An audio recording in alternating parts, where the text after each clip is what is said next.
What's up, guys? For today's knife review, we're talking about the SOG Trident. Not to be confused with the SOG Trident Elite.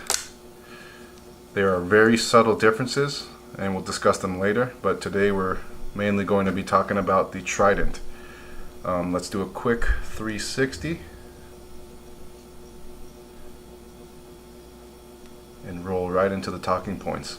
First item is price. On Amazon, before taxes, I paid about 60 bucks. So you're looking at around 60 to 70 depending on where you shop. I would say it's maybe not super budget friendly, but definitely affordable. Next item is fit and finish.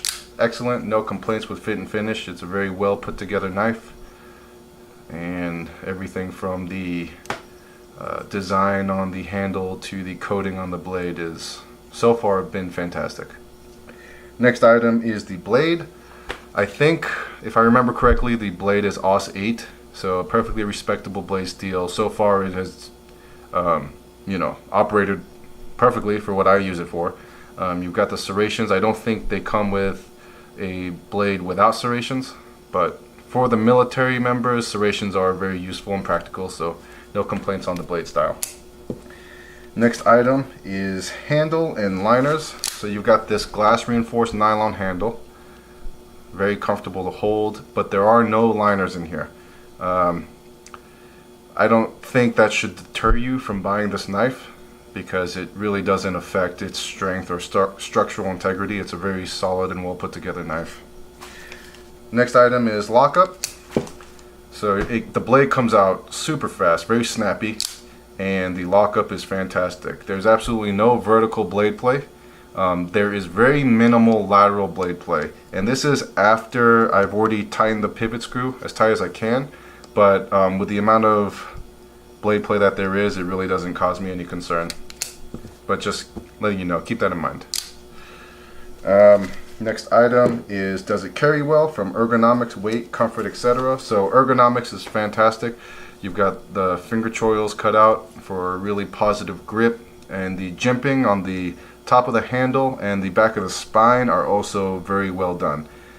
On the spine, the jimping is aggressive enough that it it grabs hold of your skin, and same thing with the handle jimping, which is more than I can say for the jimping on the Trident Elite, because the jimping on the Trident Elite's like very smooth and very soft, so I don't really understand the purpose of it. It seems more an aesthetic jimping, but the jimping on the back of the regular Trident is fantastic. And going on to weight, so let's bring out the scale here. I want to say it's less than 4 ounces, which is very good. So for the Trident, we're looking at 3 3/8 ounces, which is lighter than the Elite at 3 3/4. It's a negligible difference, but a difference nonetheless. But any knife under 4 ounces, in my opinion, is very respectable. Alright, next item, is it worth the price? I want to say yes. This knife has been out for a while, so I don't know what it was a couple years ago. But at $60, yeah, it's not something that I would be like upset to pay for. This is $60 worth of quality. I don't think I would pay much more for that. I think 75 is the highest I would go for this knife. Next item, should you buy it if you're a collector, worker, or etc.? I don't know how rare this coloration is. I don't think it's rare at all, actually. And I don't know if SOG is ever intending on discontinuing this knife. But just by the fact that it's not the original, it's a quite unique Trident. I would say for a collector, yeah, you might as well. Why not? For the worker, I think it's definitely a good knife to buy for utilitarian purposes. You can use it for tactical reasons, you can use it for work reasons, whatever you want. I think this knife will be able to handle any of those tasks. Next item, overall thoughts.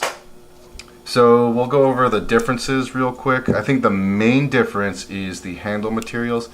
With the Trident Elite, they got rid of this, I guess, texturing. It's like a diamond decked texturing on the GRN handle. On the Elite, you've got this rubber material. I don't know which one I like more. It's hard to tell because this is like a very unique color scheme, and so because it's, you know, desert digi camo, it just looks really cool. I think if you gave me a regular, just a, you know, regular standard right off the line Trident, I would like the Trident Elite version better, just off of style alone. But with this digi camo version, they both just look really cool. And the other main difference is that the Elite comes with a glass breaker right there, whereas the regular Elite does not. So at the end of the day, which one is better for you? I mean, I would go with the Elite just because it has more, but I would go with the regular Trident because it's got this special color scheme going. So this for practical reasons, and this for fashion style reasons.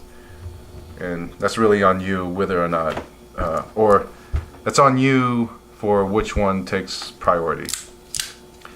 But yeah, as far as quality and deployment, the Trident line of knives has been slowly restoring my faith in SOG.